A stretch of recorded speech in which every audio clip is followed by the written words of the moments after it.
Hello everyone, this is Deepika. Welcome back. I hope कि आप सभी बहुत अच्छे होंगे। एक बार आपका फिर से स्वागत है मेरे यूट्यूब चैनल पर। आज एक और इम्पॉर्टेंट टॉपिक हम डिस्कस करेंगे पॉलिटिकल साइंस में, that is corruption in India. Corruption in India में को हम डिटेल में डिस्कस करेंगे कि बेसिक इंट्रोडक्शन, फिर इसके बाद देखेंगे कि करप्शन का मीनिंग क्या होता है, व्हाट इज़ करप्शन, और करप्शन के इम्पैक्ट्स क्या पड़ते हैं सोसाइटी पे, गवर्नमेंट पे, लोगों पर। तो इम्पैक्ट्स को हम देखेंगे। फिर हम देखेंगे कि भाई अगर इतने बुरे प्रभाव पड़ रहे हैं करप्शन के, तो गवर्नमेंट ने कुछ ना कुछ तो स्टेप्स लिए होंगे कि करप्शन को रोका जाए। तो गवर्नमेंट ने अभी तक क्या किया है कि करप्शन को रोका जा सके। फिर हम देखेंगे कि भाई जब गवर्नमेंट ने इतने सारे स्टेप्स लिए हैं तो करप्शन क्यों एग्जिस्ट कर रहा है। अभी भी हमें करप्शंस हम कभी ना कभी फेस करते हैं। तो इतने सारे स्टेप्स, इतनी सारी मैकेनिज़म्स, इतने सारे लॉ होने के बावजूद भी करप्शन एग्जिस्ट कर रहा है, तो क्या प्रॉब्लम्स हैं, क्या ऑब्स्टिकल्स हैं, क्या चैलेंजेस हैं जो हम करप्शन जैसी प्रॉब्लम्स को टैकल नहीं कर पा रहे हैं। लास्ट में हम कुछ सजेशन देंगे वे फॉरवर्ड के रूप में कि क्या किया जाना चाहिए जिससे कि करप्शन को हम इफ़ेक्टिवली एंड सही तरीके से इसे टैकल कर पाएँ, इसे एड्रेस कर पाएँ। तो पूरा कॉम्प्रिहेंसिव करप्शन इस टॉपिक का डिस्कशन करेंगे जिससे कि आप कंप्लीट आंसर लिख पाएँ और इस टॉपिक की आपको अंडरस्टैंडिंग हो पाए।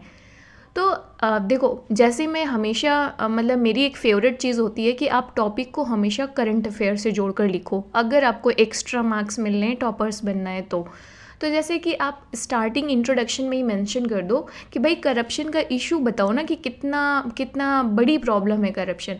तो करप्शन परसेप्शन इंडेक्स है 2021, ये रिलीज़ किया जाता है ट्रांसपेरेंसी इंटरनेशनल के द्वारा, जिसमें इंडिया की इंटरनेशनल रैंक है 85 आउट ऑफ 180 कंट्री। तो कोई बहुत अच्छी तो रैंक है नहीं, है ना। तो आप देखोगे कि इंडिया कहीं ना यहीं आसपास घूमता रहता है। जैसे 2020 पे 86 थी, फिर थोड़ा सा ठीक ठाक हुआ, 2019 में 80 रैंक आई, फिर जाके 2021 में फिर 85 में पहुंच गया। तो करप्शन इंडिया में एक मेजर प्रॉब्लम है। तो इस रिपोर्ट को हमने मेंशन करके टॉपिक को करंट से जोड़ दिया स्टार्टिंग में ही। यहीं से आपका जो एग्जामिनर होगा वो खुश हो जाएगा। देन कौटिल्य, जो इंडियन एंशिएंट पॉलिटिकल थॉट के एक मेजर एक कंसेप्ट हैं, तो जिसमें से कौटिल्य की डेफिनेशन को हम इंक्लूड करेंगे कि कौटिल्य क्या कहते हैं करप्शन के बारे में। तो कौटिल्य कहते हैं ना कि जिस तरीके से अगर हमारी टंग में, हमारी जीभ में हनी रख दिया जाए और हमारे लिए इम्पॉसिबल हो जाता है कि हम उसे टेस्ट ना करें। भाई अगर किसी ने हमारी टंग पे हनी रखा है तो स्वाभाविक सी बात है हम उसे टेस्ट करेंगे, हम कैसे उसे डिनाई कर सकते हैं। Getting it. तो इसी तरीके से बोला जाता है कि ये इम्पॉसिबल है। जो गवर्नमेंट के असिस्टेंट होते हैं, जो गवर्नमेंट ऑफिसर्स होते हैं, जो असिस्ट कर रहे होते हैं गवर्नमेंट को, उनको कि वो राजा के रेवेन्यू से कुछ ना खाएं। ऐसे ना कि आती हुई लक्ष्मी को भाई हम मना नहीं करते, आ रही है रख लो सारा, ये चीज़। तो कौटिल्य का ये जो स्टेटमेंट है, इसको मेंशन करके आप अपने वैल्यू अपने आंसर की इन डेप्थ को बढ़ा सकते हो। के संथानम कमेटी मेंशन कर सकते हो, जिसने करप्शन के बारे में करप्शन के लिए सेटअप किया गया था इंडिया में। तो यहाँ से हमने एक बैकग्राउंड तैयार कर दिया। ओके, अब हम देखेंगे व्हाट इज़ करप्शन, कि करप्शन एक्चुअली होता क्या है। तो करप्शन क्या है, ये कई सारे फॉर्म में एग्जिस्ट करता है। देखो, करप्शन का कोई पर्टिकुलर फॉर्म नहीं है कि आप ये कह दो कि ये ही करप्शन है। करप्शन कई तरीके से हो सकता है, कई फॉर्म में एग्जिस्ट कर सकता है। डिसऑनेस्ट मतलब झूठ बोलना भी एक करप्शन है। Unethical behaviour, abuse of power, right, ये सारे क्या है, these are the form of the corruption. Abuse of the power मतलब आप किसी पोजीशन में बैठे हुए हो, वहाँ पर आपको डिसीज़न लेना है तो आपने पर्सनल गेन के लिए डिसीज़न लिया, राइट, कि अपने जैसे फॉर एग्ज़ाम्पल आप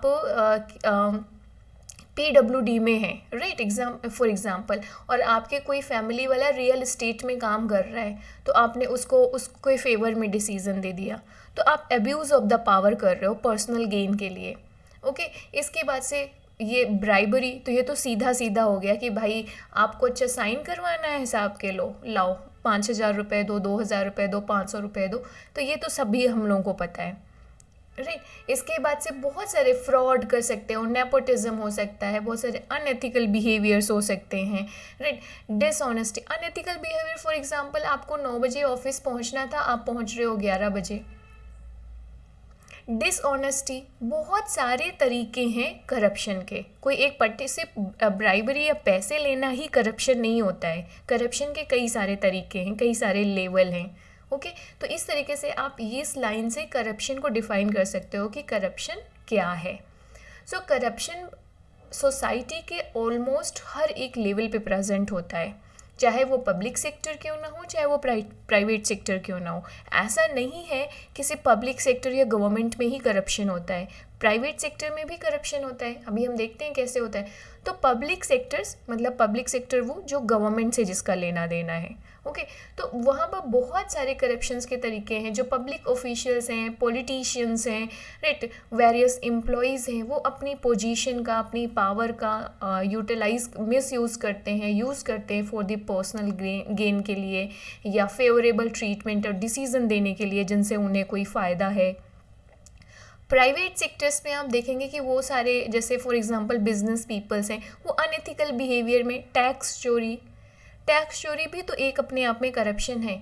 या गवर्नमेंट ऑफिशियल को जो रिश्वत देते हैं, जो घूस दिया जाता है, वो हो गया, पैसे खिलाना हो गया, राइट। कोई क्लियरेंस कराना है, डॉक्यूमेंट क्लियर करानी है, वो सारी चीज़ें तो इलीगल एक्टिविटीज़ में ये शामिल रहते हैं। फॉर एग्जांपल जैसे प्राइवेट सेक्टर में कि मान लीजिए कि जो चाइल्ड्स हैं ना, उनको एम्प्लॉयमेंट नहीं देना चाहिए बट ये दे रहे हैं, या working hour for example 8 hours है बट ये 12 घंटे काम करा रहे हैं और जो पे है वो 8 घंटे की दे रहे हैं, सब इलीगल एक्टिविटीज़ है। Getting it? तो ये सब भी करप्शन है। तो अभी ये समझ में आ गया कि करप्शन क्या है और सोसाइटी के हर लेवल पे कैसे प्रेजेंट है। कैसे आप प्राइवेट सेक्टर्स का एग्जांपल दे सकते हो, पब्लिक सेक्टर का भी एग्जांपल दे सकते हो। ज़्यादातर स्टूडेंट क्या करेंगे, करप्शन आ गया तो मतलब सिर्फ वो बस पब्लिक सेक्टर ध्यान में रखते हैं, करप्शन मतलब गवर्नमेंट। ऐसा नहीं है भाई, सोसाइटी के हर एक लेवल पे करप्शन होता है, चाहे वो पब्लिक सेक्टर क्यों ना हो, चाहे वो प्राइवेट सेक्टर क्यों ना हो। तो आपको सिर्फ एक डायमेंशन नहीं लेनी है कि आपने सिर्फ पब्लिक सेक्टर गवर्नमेंट को दिमाग में रखना, आपको प्राइवेट सेक्टर को भी इंक्लूड करना है अपने आंसर को थोड़ा सा कॉम्प्रिहेंसिव बनाने के लिए। तो अब फर्दर चलते हैं कि भाई ये करप्शन इतनी बुरी चीज़ क्यों है, क्योंकि इसके बहुत सारे निगेटिव इम्पैक्ट्स पड़ते हैं सोसाइटी में। Corruption damaging to the society, जो गवर्नमेंट पे ट्रस्ट लोगों का ख़त्म होता है, right, undermine the trust in the government. भाई आप देख रहे हो, आप किसी सरकारी ऑफिस में जाते हो अपना डीएल बनवाने और आपसे वो कह रहे हैं कि भाई 5,000 रुपये लो, हो जाएगा आपका, तो गवर्नमेंट में ट्रस्ट खत्म होता है ना। फिर आपको लगेगा कि गवर्नमेंट में जो भी काम होते हैं वो फेयर नहीं होते हैं। जैसे हमें लगता है कि जो गवर्नमेंट जो भी परीक्षाएँ कराती है, जो भी रिक्रूटमेंट होते हैं, जो भर्तियाँ होती हैं, हमें लगता है कि उसमें सब जगह करप्शन होता है, कोई भी एग्जामिनेशन फेयर तरीके से नहीं होता है, इंटरव्यू में करप्शन होता है। तो ये क्या है, हो सकता है कि दोनों ही कंडीशन हो सकती हैं, फेयर हुआ भी हो ना भी हुआ हो, लेकिन जनरली एक माइंडसेट बन जाता है क्योंकि हमें ट्रस्ट नहीं रहा, राइट। तो ये हो गया। फिर institution reduces the economic growth. भाई जब करप्शन होगा तो कहीं ना कहीं इकोनॉमिक ग्रोथ भी तो क्योंकि सही तरीके से काम नहीं हो रहे हैं ना, तो इकोनॉमिक ग्रोथ पे भी इसका इम्पैक्ट पड़ेगा। इसके बाद से एलोकेशन ऑफ द रिसोर्सेज का मिसमैनेजमेंट होता है। अब ये जैसे फॉर एग्जांपल वेलफेयर एक्टिविटीज़ में गवर्नमेंट की तरफ से कोई स्कीम निकाली गई कि भाई किसानों को 10,000 रुपये देने कोविड के टाइम पे, ओके, 10,000 रुपये। अब ये रिस्क जाना चाहिए था बेनिफिशियरी के पास जो वाकई गरीब किसान है, लेकिन ये घूस की वजह से, करप्शन की वजह से अमीरों के पास चले गए। अमीर किसान, या वो किसान थे ही नहीं, वो बिजनेसमैन थे, उनके पास चले गए। तो एलोकेशन ऑफ द रिसोर्सेज गलत तरीके से हो रहा है, डिस्टॉर्ट किया जा रहा है इसे। तो जो रियल बेनिफिशियरी हैं उनके पास तो पहुंचा ही नहीं ना। तो आप सोसाइटी में जो वेलफेयर का काम कर रहे हो वो तो हो ही नहीं रहा है। Undermine the rule of law. भाई रूल ऑफ लॉ क्या है, जो प्रोविज़न है वो उस हिसाब से काम होना चाहिए। आपका डीएल बनना चाहिए जब आप बेसिक रिक्वायरमेंट कर लें कि आपको हाँ ये ड्राइविंग में वो टेस्ट पास करना चाहिए, लेकिन आपने तो इस रूल की धज्जियाँ उड़ा दी, आपने तो 5,000 ब्राइब दी और आपका डीएल बन गया। तो रूल ऑफ लॉ यहाँ पर वो होता है ना। मान मान लीजिए ट्रैफिक रूल आपने वायलेट किया, पुलिस वाले को 500 रुपये दिए और चलते बने, तो रूल ऑफ लॉ वायलेट हुआ ना, यहाँ पर रूल ऑफ लॉ को तोड़ा गया। एक्चुअली में क्या होना चाहिए था, आपका चालान होना चाहिए था और आपको उसका फ़ाइन भरना चाहिए था, पेनाल्टी। लेकिन हम लोग क्या किया, हमने पुलिस वालों को पैसे दे दिए और कम में होकर निकल लिया। तो मेरा मेन मतलब ये है कि प्रैक्टिकली चीज़ें होती कैसे हैं और उसे हमें थ्योरी से या कंसेप्ट से कैसे कनेक्ट करना है। इनइक्वालिटी इस तरीके से बढ़ेगी, अमीर अमीर होता जाएगा, गरीब गरीब होता जाएगा, ये हो सकता है। फिर जो जो जो बेनिफिट हैं गवर्नमेंट के, वो कुछ नंबर ऑफ़ पीपल्स को ही मिलेंगे, इकोनॉमिक ग्रोथ कम होगी, या जो पब्लिक सर्विसेज हैं उनकी क्वालिटी कम होगी। अब करप्शन है, फॉर एग्ज़ाम्पल जैसे मान लीजिए अनाज का डिस्ट्रीब्यूशन आता है ना, वो बेनिफिशियरी को आता है ना, वो ग्रेन्स का डिस्ट्रीब्यूशंस के लिए जो पब्लिक डिस्ट्रीब्यूशन होता है अनाज का, तो उसमें एक क्वालिटी का आना चाहिए था, लेकिन करप्शन इतना ज़्यादा है कि वो यहाँ पर डी क्वालिटी का जो गेहूँ है वो डिस्ट्रीब्यूट कर रहे हैं बेनिफिशरीज़ को। तो यहाँ पे क्वालिटी ऑफ पब्लिक सर्विसेज भी तो कॉम्प्रोमाइज़ हो रही है, डिक्रीज़ हो रही है। फिर unequal distribution of the resources हो रहा है। तो बहुत सारे इम्पैक्ट्स देखने को मिलते हैं, बहुत ज़्यादा। ये तो मैंने मेजर लिस्ट आउट किया है just to make you understand that कि इम्पैक्ट ऑफ करप्शन पे आप क्या पॉइंट्स लिख सकते हो। इसके बाद आप नंबर ऑफ पॉइंट्स, एक लॉन्ग लिस्ट हो सकती है इस चीज़ की, राइट। तो इस तरीके से जो सोशल इविल्स प्रेजेंट है सोसाइटी में, जैसे inequality, poverty, unemployment, gender inequality, domestic violence, right, तो ये सब तो हम कभी ख़त्म ही नहीं कर सकते, एलिमिनेट ही नहीं कर सकते हैं, क्योंकि करप्शन है ना, और करप्शन कहीं ना कहीं इन सब चीज़ों को प्रोटेक्ट कर रहा है। ओके, तो इम्पैक्ट ऑफ द करप्शन अगर आपको यहाँ पर समझ में आ गए हों, तो फर्दर हम चलते हैं कि भाई ये इतना बुरा चीज़ है और इसे हमें क्या करना है, ख़त्म करना होगा। तो हाउ टू कॉम्बैट करप्शन, तो ज़रूरी है कि implementation of the law and regulation किया जाए। Okay, establishment of the anti corruption agencies हो, पब्लिक या मीडिया स्क्रूटनी हो, मतलब ध्यान रखा जाए, एक नज़र रखी जाए जो गवर्नमेंट एम्प्लॉयज़ हैं या गवर्नमेंट डिसीज़न मेकर्स हैं कि वो सही से डिसीज़न ले रहे हैं कि नहीं। गवर्नमेंट की तरफ से भी सस्टेन्ड एफर्ट्स चाहिए होगा, और सिर्फ गवर्नमेंट ही नहीं रिस्पॉन्सिबल है करप्शन के लिए, ये भी आपको ध्यान रखना है। हम में से हम सभी इंडिविजुअल भी इक्वली रिस्पॉन्सिबल हैं करप्शन को बनाए रखने के लिए। तो सस्टेन्ड एफर्ट्स मतलब लगातार एफर्ट्स चाहिए होंगे गवर्नमेंट की तरफ से भी, इंडिविजुअल की तरफ से भी, सिविल सोसाइटीज़ की तरफ से भी, जो आम जनता है, जो जनरल पब्लिक है, उसकी तरफ से भी। सबको इकट्ठे एफर्ट्स करने होंगे, तभी हम करप्शन जैसी चीज़ से बाहर आ सकते हैं। भाई जब आम पब्लिक को लग रहा है कि यार 4 घंटे लग रहे हैं, तो वो कहेगा भाई मुझसे 500 रुपये ले लो, मेरा काम 1 घंटे में करवा दो। तो हमने हमने हमने हमने खुद पैसे दिए ना, हमने खुद करप्शन किया। फिर हम कहेंगे कि गवर्नमेंट ऑफिसेज में करप्शन होता है, हम ही तो कर रहे हैं करप्शन, हम ही तो बढ़ावा दे रहे हैं करप्शन को। ओके, देन हमें transparency, accountability and rule of law को स्ट्रेंथन करना चाहिए। तो ये कुछ बेसिक आइडियाज़ हैं जिसे हमें करने की ज़रूरत है। अब हम देखते हैं कि गवर्नमेंट ने क्या किया है। सो हमारी जो भारत सरकार ने, उसने बहुत सारे स्टेप्स लिए हैं कि करप्शन से हम छुटकारा पाएँ, करप्शन को हम ख़त्म करें। जैसे सीबीआई का नाम तो आपने सुना ही होगा, सीबीआई आजकल हर जगह पहुंच जाती है करप्शन के नाम पे। तो करप्ट ऑफिशियल्स हैं, उनको प्रोसिक्यूट करने के लिए, इन्वेस्टिगेट करने के लिए गवर्नमेंट ने एक संस्था बनाई है, central bureau of investigation. Okay, जो इन्वेस्टिगेट करती है करप्शन के केसेस को। इसके बाद से हमारी पार्लियामेंट में एक लॉ लाया गया है, prevention of corruption act in 1988, जिसमें प्रॉपर जो करप्शन है इसको एक क्रिमिनल ऑफेंस माना गया है और प्रॉपर पनिशमेंट दिए जाएंगे जो भी पब्लिक सर्वेंट करप्ट प्रैक्टिसेस में इन्वॉल्व होंगे। फिर national anti corruption helpline establish की गई हैं ताकि जो आम जनता है वो रिपोर्ट कर सके करप्शन के केसेस को। इसके बाद से हमने टेक्नोलॉजी का बहुत ज़्यादा यूज़ किया है हमने, और गवर्नमेंट का मानना है कि जो एडमिनिस्ट्रेशन है इसमें हमें टेक्नोलॉजी लानी पड़ेगी, ई गवर्नेंस इनिशिएटिव लेना पड़ेगा। जैसे कि डिजिटल सिग्नेचर, इलेक्ट्रॉनिक फिलिंग जैसे होते हैं ना, कि अब क्या है, फॉर एग्ज़ाम्पल आपको अपना आधार कार्ड बनवाना है या वोटर आईडी बनाना है, आपको नहीं जाना है गवर्नमेंट ऑफिस में। आप ऑनलाइन प्लेटफॉर्म पर जाएंगे, वेबसाइट खोलेंगे और वहाँ पर आप सर्विसेज अवेल कर सकते हैं। आपको एफआईआर करनी है, आप थाने मत जाइए, वो आपसे पैसे मांगेंगे, आप ऑनलाइन जाकर एफआईआर कर दीजिए। तो ये मतलब ई गवर्नेंस का मतलब है कि जो पब्लिक एडमिनिस्ट्रेशन है उसमें टेक्नोलॉजी का यूज़ करना और इस तरीके से आसान बनाना लोगों के लिए, ताकि जो बिचौलिए हैं, जो मिडिल पर्सनस हैं ना, उनको ख़त्म करना, क्योंकि करप्शन तो वही कर रहे हैं जो दलाल होते हैं, उनको ख़त्म करना। ओके तो ये बहुत ही इम्पॉर्टेंट स्टेप है, इससे ट्रांसपेरेंसी मेंटेन की जा सकती है। Then right to information act लेकर गवर्नमेंट आई है, जो गवर्नमेंट से हम इंफॉर्मेशन एक्सेस कर सकते हैं और ये क्या करेगा, ट्रांसपेरेंसी बढ़ाएगा कि गवर्नमेंट ने जो ऑपरेशन कर रही है, जो डिसीज़न ले रही है, जो स्कीम्स ला रही है, वो किस आधार पर ला रही है, तो हम वो इंफॉर्मेशन गेन कर सकते हैं। Then Lokpal and Lokayukta act 2013 में लाया गया, जिसमें ऑम्बड्समैन का इंडिपेंडेंट ऑम्बड्समैन अपॉइंट किया जाएगा नेशनल स्टेट लेवल पर, जो इन्वेस्टिगेट करेंगे करप्शन की कंप्लेन को against the public official. Then Jandhan Yojana implement की गई।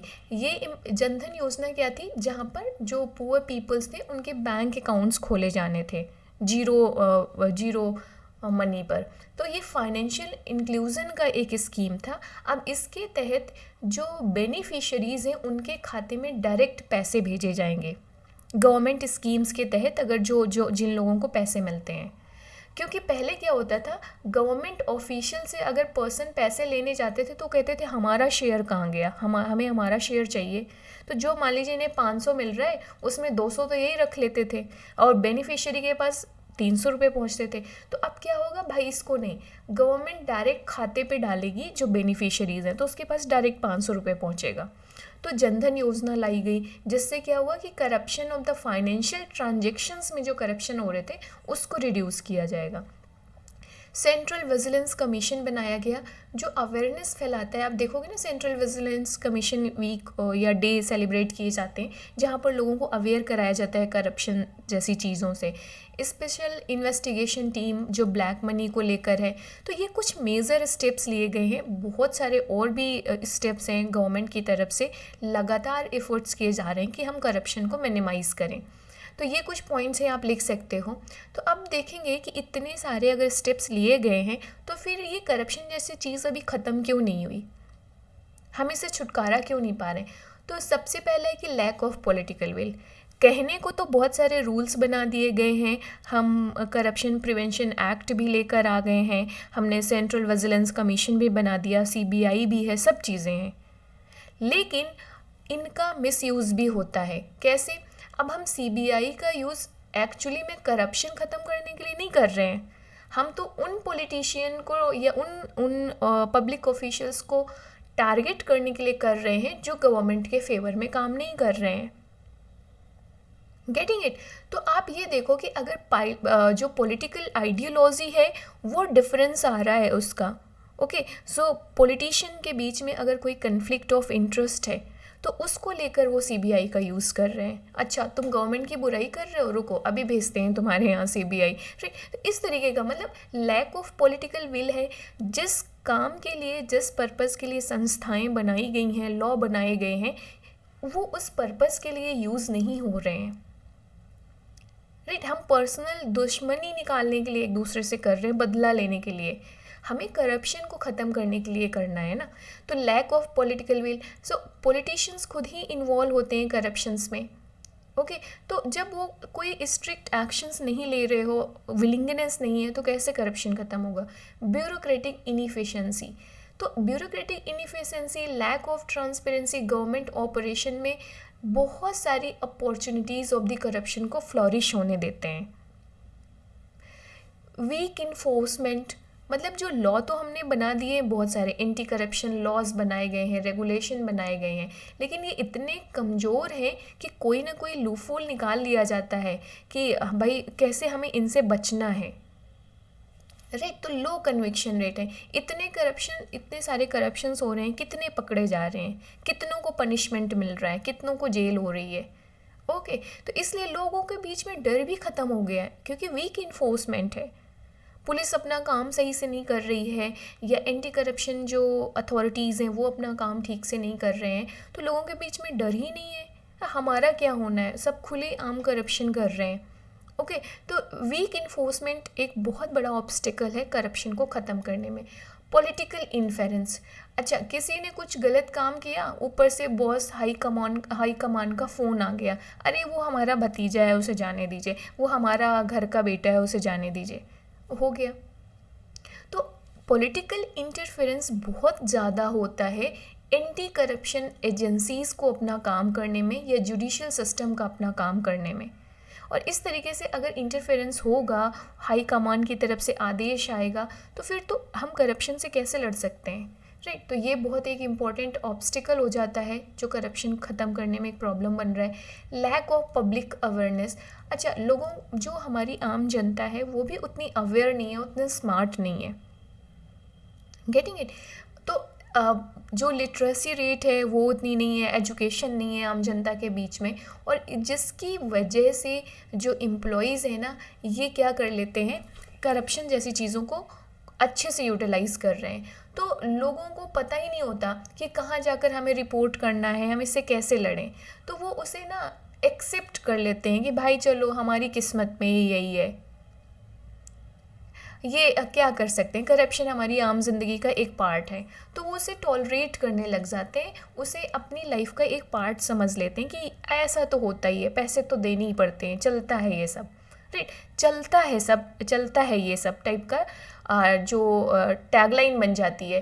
तो लैक ऑफ पब्लिक अवेयरनेस एक बहुत बड़ा ऑब्स्टिकल बन रहा है जो अभी हमें करप्शन को ख़त्म नहीं करने दे रहा है। Then corruption in the private sector से एक मेजर इशू है, पॉवर्टी एंड इनइक्वालिटी होने की वजह से। तो ये बहुत सारे, अब लोग करप्शन करके सोच रहे हैं कि हम अमीर बन जाएं, इनइक्वालिटी है तो सोच रहे हैं करप्शन का पैसा आ जाए और हम अमीर बन जाए। तो ये सारे बहुत सारे कारण हैं जो हम करप्शन को अभी तक एंड नहीं कर पा रहे हैं। सजेशन एंड वे फॉरवर्ड में दे सकते हो कि भाई अब किया क्या जाना चाहिए, क्या इसका कोई हल है क्या? बिल्कुल है। तो जितने भी पॉइंट्स में प्रॉब्लम है, ऑब्स्टिकल्स हैं, उन्हीं पॉइंट को आप सजेशन में यूज़ कर सकते हो। जैसे हमने देखा था ना, lack of awareness and education, तो आप एजुकेशन पे ध्यान दो, लोगों को लिटरेट बनाओ, अवेयर बनाओ, जिससे कि वो सजग रहें, अवेयर रहें, कहाँ उन्हें रिपोर्ट करना है अगर करप्शन हो रहा है, उसे एक्सेप्ट ना करें as a part of culture. ये सारी चीज़ें अकाउंटेबिलिटी के मैकेनिज़म्स को करना चाहिए, जो जिससे हम करप्शन को कर्ब कर सकें, कि भाई रिपोर्टिंग सही से होनी चाहिए। ओके, इसके बाद से बेस्ट प्रैक्टिसेस को हमें इंट्रोड्यूस करना चाहिए, जैसे कि जो मैनेजमेंट डिपार्टमेंट्स होते हैं ना, हमें वो सारे हैबिट्स, वो सारे मैकेनिज़म्स, स्ट्रैटेजीज़ को कल्टीवेट करना चाहिए जो एक ओपन एंड ट्रांसपेरेंट कल्चर बनाते हैं। तो best practices across the world से हमें सीखना चाहिए और उन्हें फॉलो करना चाहिए। फिर हमें एथिकल कल्चर को इनकरेज करना चाहिए। भाई लोगों को ना वर्चुअस बनाओ। जैसे देखो, आप वेस्टर्न पॉलिटिकल फिलोसफी में देखोगे, प्लेटो को क्या था ना, एक सबसे मेजर प्रॉब्लम था एथेंस में जो करप्शन प्रेवलेंट था। तो एथेंस को उसे फिर से एक ग्लोरियस स्टेट बनाना था। तो प्लेटो ने पीपल्स को वर्चुअस बनाने में बहुत ज़्यादा फोकस किया था। तो वर्चूज़ पे हर एक फ़िलोसोफर फोकस करता है, चाहे वो कांट हो, चाहे वो एरिस्टोटल हो। तो ह्यूमन बीइंग को अगर आप एथिकल बनाओगे ना, तो फिर वो करप्शन नहीं करेगा, अनएथिकल बिहेवियर नहीं करेगा। तो ये बहुत ज़रूरी है। आप लोगों को प्रॉपर रिवॉर्ड्स एंड इंसेंटिव्स दो ताकि लोग ये सब चीज़ें ना करें। फिर कुछ इनोवेटिव एंटी करप्शन सॉल्यूशंस खोजने की ज़रूरत है, जैसे कि रियल टाइम इंफॉर्मेशन शेयर करना कि भाई जैसे आजकल सोशल मीडिया को लोग खूब यूज़ कर रहे हैं, कहीं पर करप्शन देखते हैं तुरंत वीडियो बनाकर शेयर कर देते हैं, वायरल हो जाता है। तो ये रियल टाइम इंफॉर्मेशन है और इस तरीके से आप करप्शन से लड़ सकते हो। तो ये था पूरा करप्शन पर वीडियो, जिसके हमने मल्टीपल डायमेंशंस को समझा, और आई होप कि आप इस पर अब एक आंसर लिख सकते हो अगर आ गया कि right an essay on the corruption in India. और कोशिश ये करना कि करंट चीज़ों को, कोई रिपोर्ट आई हो, कोई कमेटी बनाई गई हो, कोई केस आया हो, उसको ज़रूर मेंशन करना। इससे क्या होगा, आपके आंसर की वैल्यू एडिशन बढ़ेगी। तो आपको सिर्फ पुराना चीज़, ट्रेडिशनल चीज़ नहीं अडॉप्ट करनी है कि बस हमने आंसर लिखने के नाम पे बस आंसर लिख दिया, नहीं, आपको उसे वैल्यूएबल आंसर बनाना है, उसमें वैल्यू एडिशन करनी है जिससे कि आपको एक्स्ट्रा मार्क्स मिलें। इस चीज़ पे मैं इसलिए फ़ोकस करती हूँ कि ये वाकई काम करता है, ये मेरा पर्सनल एक्सपीरियंस है और ये काम करता है। आप लोग ना थोड़ा सा बस थोड़ी सी अपनी हैबिट्स चेंज करनी है, थोड़ा सा अपना स्ट्रैटेजी चेंज करना है, बस आपको मार्क्स अगर बढ़ाने हैं तो। ओके, तो कमेंट करके बताना मुझे आज का डिस्कशन कैसा लगा आपको, एंड कोई डाउट हो तो नीचे कमेंट कर सकते हो। And thanks for watching, please like share and subscribe my channel. आप में से बहुत सारे लोग हैं जो मेरे वीडियोस तो देखते हो बट सब्सक्राइब नहीं करते हो यार, चैनल को ना लाइक करते हो। आपके कहने पे मैं तुरंत वीडियोस बनाती हूँ, आप मुझे इंस्टाग्राम में मैसेज करते हो। कम से कम यार वीडियोस को लाइक तो कर दिया करें आप लोग और सब्सक्राइब कर दिया करें, इट्स अ हम्बल रिक्वेस्ट, है ना। So thank you so much, see you in the next video, bye bye, take care.